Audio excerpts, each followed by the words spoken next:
I remember the loneliness.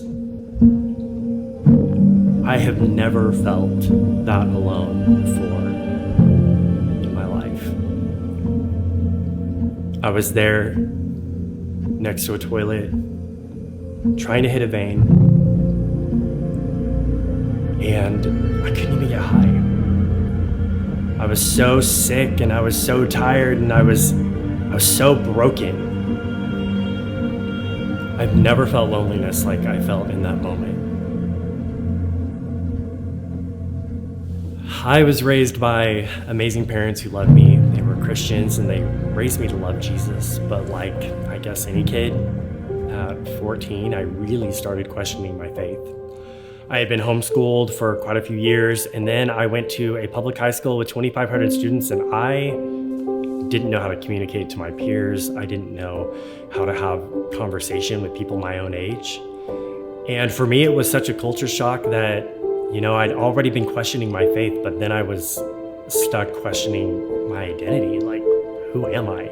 How am I gonna even get friends? I went to my first high school party at 14, and at that very same party, I tried my first hard drug. And I did cocaine, I did ecstasy, and I started drinking at that time. And I felt in that moment that this is what was gonna make me have friends. This was what was gonna make me feel better. I started running away from my problems, running away from my parents. I didn't want to have anything to do with my family. I didn't want to have anything to do with God.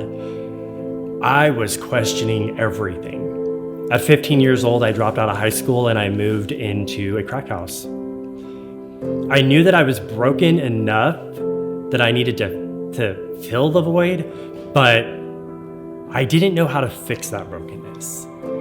I just knew that I wasn't going to trust God. I wasn't going to trust my family, and so I trust the people that I should have trusted least. It was during that time that over a 3-year span, I was emotionally, physically, and sexually abused almost daily. The addiction got worse, the crimes got worse, and I didn't know how to stop. It was the only thing that made me feel good at the time, but then in the same moment, it would make me feel like the worst human being. It just felt like maybe this was who I was supposed to be. Maybe I would never be anything different. Maybe I was called to be a drug addict and to die on the streets. I remember being in that bathroom all alone and next to that toilet. At this point, I was 115 pounds. I was gone mentally. It was in that moment, I remember thinking that this is what they would find. This is the body they would find, and this is how they would remember me when I died. This would be my legacy. And it was something I can only describe as the sweetest, most powerful feeling in that moment. I was still hurting, but there was something different. And I could hear in my heart this voice that said, I'm faithful to meet you right where you're at. And I'm just as faithful not to leave you there. The next day, I was checking myself into rehab, and I began a journey of becoming whole again. I began a journey of surrendering every addiction. I ended up checking myself into rehab for 1 year. I grew closer to God. My trust in Him grew heavily, and I realized that He really is the hope that I had always needed.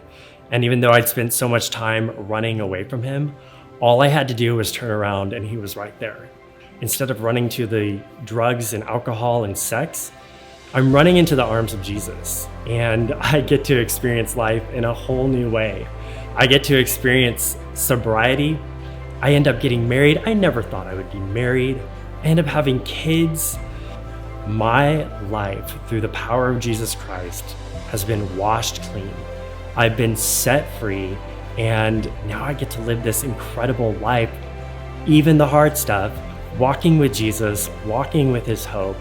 And one of the coolest things is that in 2020, my wife and I launched an organization called Rock Bottom Hope, where our life is dedicated to bringing hope to people at rock bottom. I was at the depths of hell. I'd experienced the worst of the worst. And no matter how far I ran, God was there. He was pursuing me, he loved me, and he went to all of those places with me. He had a plan for my life. And I can tell you that God loves you so much, he will never leave.